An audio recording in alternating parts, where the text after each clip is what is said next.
People have asked us why we can't use the Hinckley and District Hospital building to deliver those services.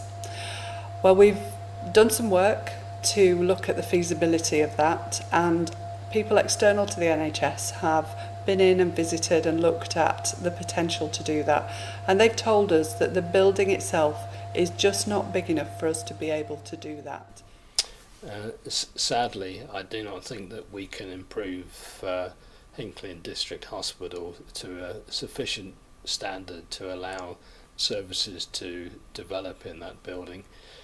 There are a number of issues that need tackling, which means although we may be able to improve one service, it may be at the expense of the other services that are currently offered in Hinckley and District Hospital.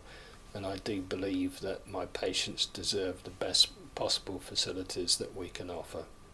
The constraints of the building itself mean that we wouldn't be able to deliver a new day case theatre, a new endoscopy, a new x-ray and ultrasound area.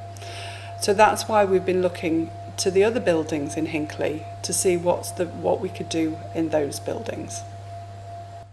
If we no longer use Hinckley and District Hospital building, then the owners of the building, who are NHS Property Services, will look to the rest of the NHS to see whether or not there's any use for it.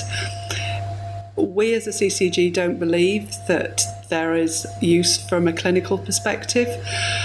And so if the rest of the NHS say the same, then the next step is for NHS Property Services to ask the other public sector bodies locally to see whether or not they have any use for it.